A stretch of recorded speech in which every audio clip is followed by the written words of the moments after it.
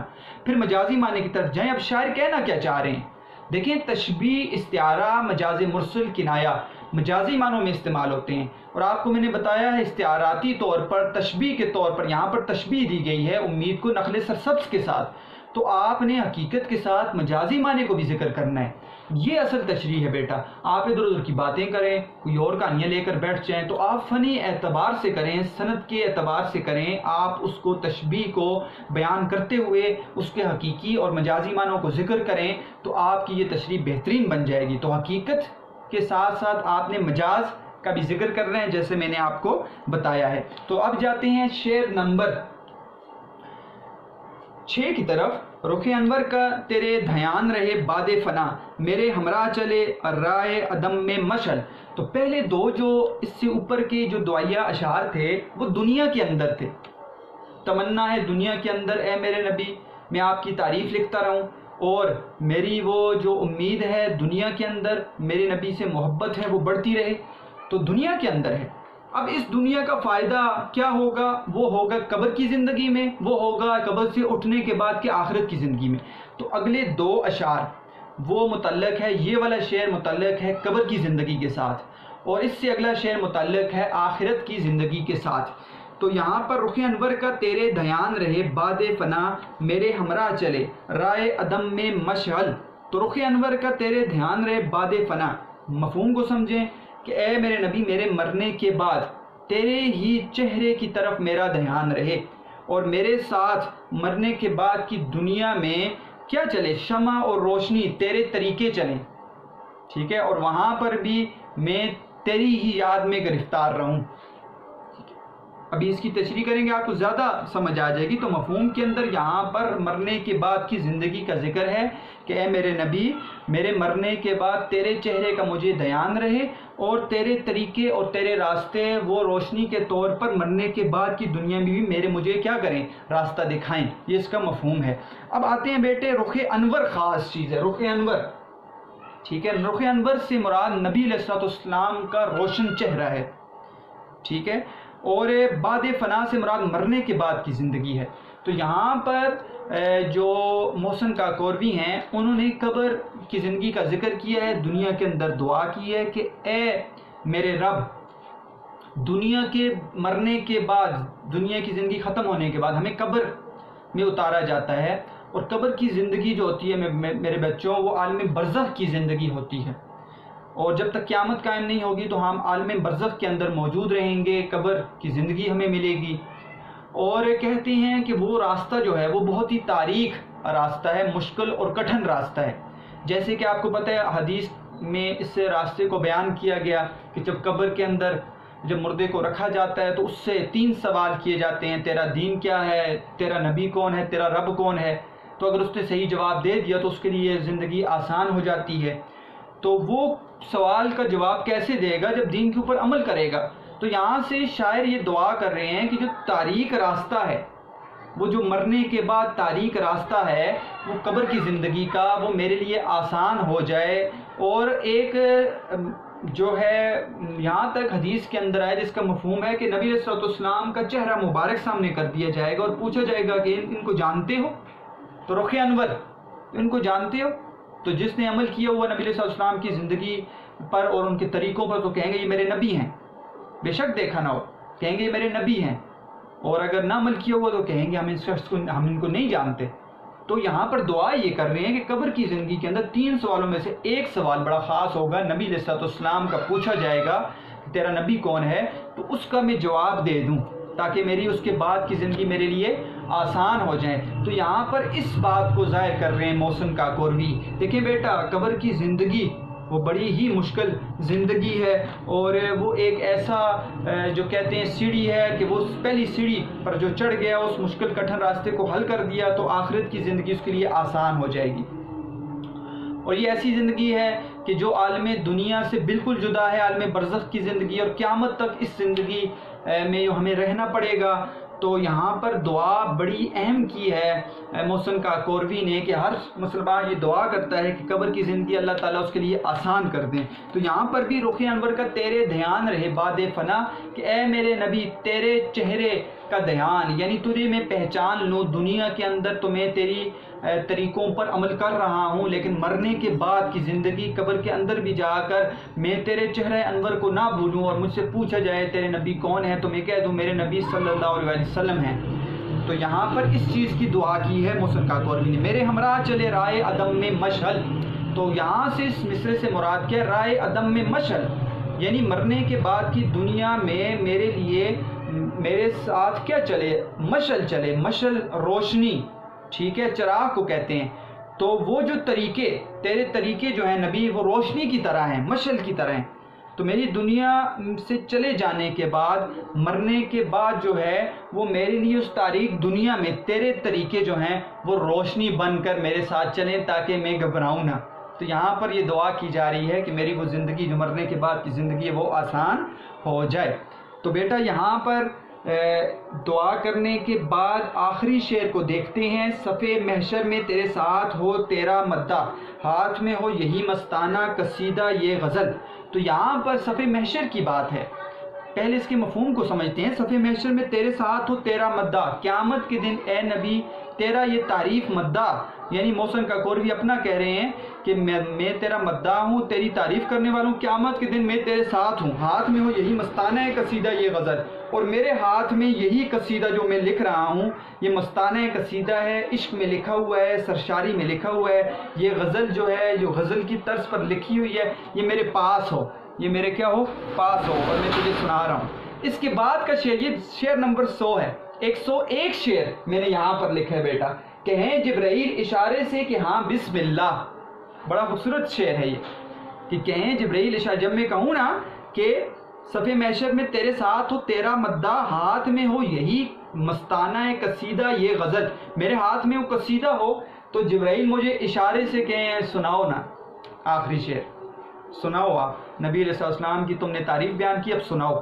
تو یہ آخری شعر ہے، سمت کاشی سے چلا جانب متھرا بادل، کہیں جبرائیل اشارے سے ہاں بسم اللہ، اور سمت کاشی سے چلا جانب متھرا بادل۔ تو پہلا مصرع آخر میں دوبارہ ذکر کر دیا ہے یہاں پہ محسن کاکوروی نے، اور وہ پہلا شعر میں نے آپ کو بتایا تھا، اور اس کے بعد یہ آخری شعر ہے جو 101 نمبر شعر آتا ہے اس قصیدے کا۔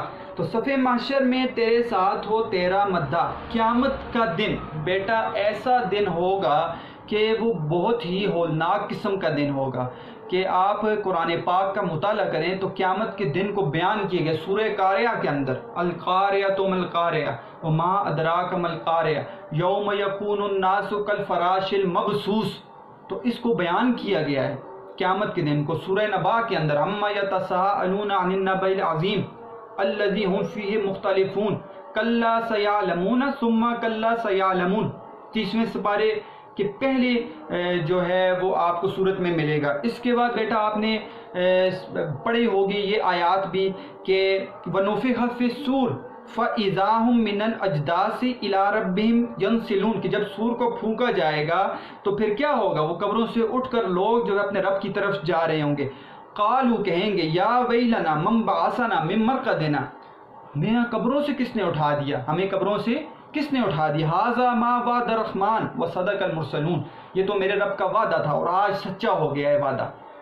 اللہ تعالیٰ جو ہے وعدے کے خلاف نہیں کرتے، اللہ تعالیٰ کا وعدہ تھا کہ تم قبروں سے اٹھائے جاؤ گے، تمہاری ہڈیاں دوبارہ جڑیں گی، گوشت لگے گا، تم میں روح آ جائے گی اور تم دوبارہ جو ہے اپنے رب کی طرف جاؤ گے۔ تو قیامت کا دن کیسا دن ہوگا جس دن بیٹا نہ باپ بیٹے کو پہچانے گا، نہ بیٹا باپ کو پہچانے گا، نہ ماں بیٹے کو پہچانے گی، نہ ماں بیٹی کو پہچانے گی، شوہر بیوی کو نہیں پہچانے گا۔ تو اولاد سے دور، اپنے قرابت داروں سے دور وہ ہوں گے، اور نفسا نفسی کا عالم ہوگا۔ تو ایسے دن کے لیے، قیامت کے دن کے لیے بھی دعا کرنا چاہیے کہ وہ دعا ہو کہ قیامت کے ایسے دن کی دعا کہ جس دن ہمارا نامہ اعمال دیا جائے گا وہ دائیں ہاتھ میں مل جائے۔ تو یہ دعا ہر مسلمان کرتا ہے کہ قیامت کے دن کے بعد کی زندگی اور قیامت کے دن کی زندگی اے میرے رب آسان فرما اور اپنی رضا والا معاملہ فرما، رضا والا معاملہ فرما۔ تو یہاں پر بھی محسن کاکوروی نے صف محشر، قیامت کے دن کی صفیں کو ذکر کیا ہے کہ قیامت کا دن ہو اور سارا نفس نفسی کا عالم ہو، اور محشر کے میدان میں، صفوں میں، میدان میں میں کھڑا ہوں اور میں تیرے ساتھ ہوں کیونکہ میں تیرا مداح ہوں۔ نبی علیہ السلام امتی امتی کہہ رہے ہوں گے، سارے نفسا نفسی نفسی نفسی ٹھیک ہے کہہ رہے ہوں گے، لیکن نبی علیہ السلام امتی امتی کہہ رہے ہوں گے۔ تو محسن کاکوروی کہتے ہیں میں مداح ہوں تیرا، قیامت کے دن اے نبی میں تیرے ساتھ ہوں، اور ہاتھ میں یہی مستانہ قصیدہ یہ غزل ہو، میرے ہاتھ میں یہ جو قصیدہ مدح خیر المرسلین میں نے لکھا ہے یہ میرے ہاتھ میں ہو، جو غزل کی طرز پر لکھا گیا ہے۔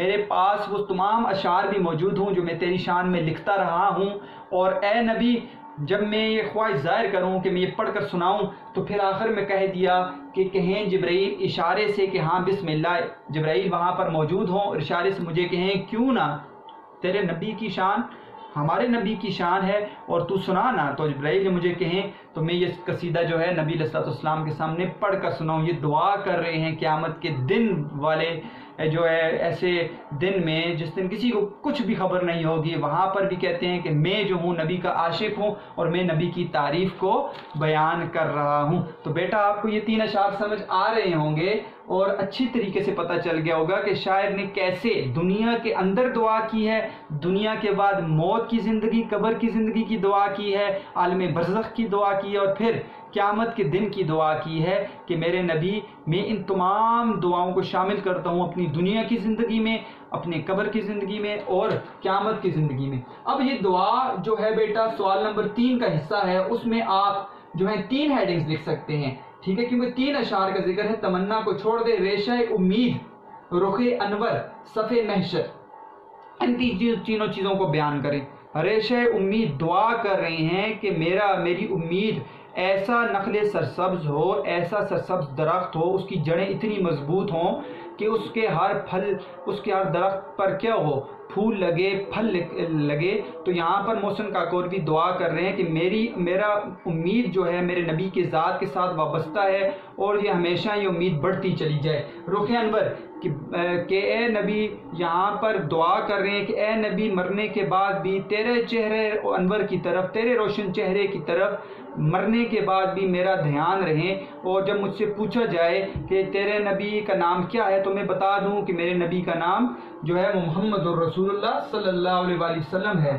تو صف محشر کے اندر آپ نے لکھنا ہے قیامت کے دن بھی ایسا جو ہے وہ ہولناک دن ہوگا، اس کے دن کے لیے محسن کاکوروی دعا کر رہے ہیں کہ صف محشر میں بھی ساتھ رہے تیرا مداح کہ اے نبی میں تیرے ساتھ ہوں، اور جب میرے ہاتھ میں یہی مستانہ قصیدہ یہ غزل ہو اور مجھے جبرائیل کہیں اشارے سے کہ ہاں سناؤ نا، تو میں یہ قصیدہ تو آپ کے سامنے پڑھ کر سناؤں۔ تو اس کے اندر آپ صف محشر کے اندر آپ یہ لکھ سکتے ہیں۔ تو بیٹا یہ جو دعائیں ہیں تمام جو ہے مسلمان کی دعائیں ہیں، اللہ تعالیٰ اس دعا میں ہمیں بھی شامل کریں، آمین کہہ دیں، آپ کو بھی شامل کریں، پورے عالم اسلام کے مسلمانوں کو شامل کریں۔ یہ ہم سب کی جو ہے دعا ہے کہ ہمارے نبی کے ساتھ ہماری جو ہے ذات کا تعلق رہے، ہمارے نبی کے ساتھ ہماری محبت کا تعلق رہے، اور دنیا کی زندگی میں مرنے تک جو ہے وہ تعلق رہے۔ کلمہ جب ہم پڑھتے ہیں مرنے کے وقت اللہ تعالیٰ میں کلمہ نصیب کریں، اور اس کلمے کے 2 حصے ہیں جس میں ہم اللہ کی عبادت کی گواہی دیتے ہیں، اور نبی علیہ السلام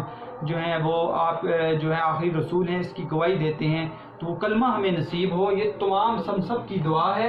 اور بیٹا اس میں آپ کو میں نے 2 اشعار وہاں پر بتائے تھے، اس کے علاوہ اشعار بھی آسان شعر ہے۔ تیرے لیے ہی دنیا بنی ہے، نیلے فلک کی چادر تنی ہے، تیرے لیے ہی دنیا بنی ہے، نیلے فلک کی چادر تنی ہے۔ تو میں نے آپ کو کئی صورتوں کے حوالے بھی دے دیے، سورہ قاریہ، ٹھیک ہے، اس کا مفہوم لکھ سکتے ہیں آپ، سورہ نبا، ٹھیک ہے، جو 30ویں سپارے کی پہلی صورت ہے اس کا مفہوم لکھ سکتے ہیں، کچھ آیات پڑھیں اس کا مفہوم آپ لکھ سکتے ہیں، جو آپ کی تشریح کو زیادہ اچھا اور خوبصورت بنا سکتے ہیں۔ تو نعتیہ اشعار آپ اس میں اپنی طرف سے بھی جتنی نعتیہ اشعار ہیں وہ آپ اس کا بھی اضافہ کر سکتے ہیں۔ تو بیٹا مجھے امید ہے کہ آپ کو یہ سارے کی ساری نعت جو ہے اس کی تشریح کی سمجھ آ گئی ہوگی، 7 اشعار کی ساتھ آپ کو دیکھ لیں، آپ کو نظر آ رہا ہوگا کہ ہم نے کوئی بھی سوال نہیں چھوڑا، اور سارے سوالات ہم نے اس نعت کے اندر ہی حل کر لیے ہیں۔ تو اب بیٹا آپ نے ہوم ورک کیا کرنا ہے؟ آپ نے ہوم ورک کرنا ہے، آپ 2 سوال کریں، یہاں پر یہ دعا والا سوال کریں، سوال نمبر 3، اور یہ صنعت والا سوال کریں، یہ بہت ضروری ہے، سوال نمبر 6۔ یہ آپ کا ہوم ورک ہے، کتاب کے اوپر آپ نے اپنے فرہنگ لکھنے، اور ساتھ ساتھ بیٹا معروضی سوالات، ٹھیک ہے، معروضی سوال بہت اہم ہوتا ہے، شعر کے اندر سے بھی معروضی سوال آتا ہے، جیسے آ گیا نہ میرا ڈیش، نہ کتا، نہ قصیدہ، نہ غزل۔ تو نہ میرا یہاں پر وہ دے سکتے ہیں، نہ میرا جو ہے وہ آپ کیا کہہ سکتے ہیں، میرا شعر کے ساتھ کوئی بھی 4 آپشن دے سکتے ہیں، جس میں آپ کو پھر اس میں سے ایک آپشن دیکھنا ہوگا۔ اسی طرح مثال کے طور پر ڈیش کا تیرے دھیان رے باد فنا، چہرے کا تیرے دھیان رے باد فنا، ذات کا تیری دھیان رے باد فنا۔ تو یہ رخ انور کی طرف آپ نے نگاہ کرنی ہے اور آپ نے دیکھنا ہے، یا پھر یہ بڑا اہم MCQs ہے بیٹا، کلام میں ایک چیز کی مناسبت سے مختلف چیزوں کا ذکر ڈیش کہلاتا ہے۔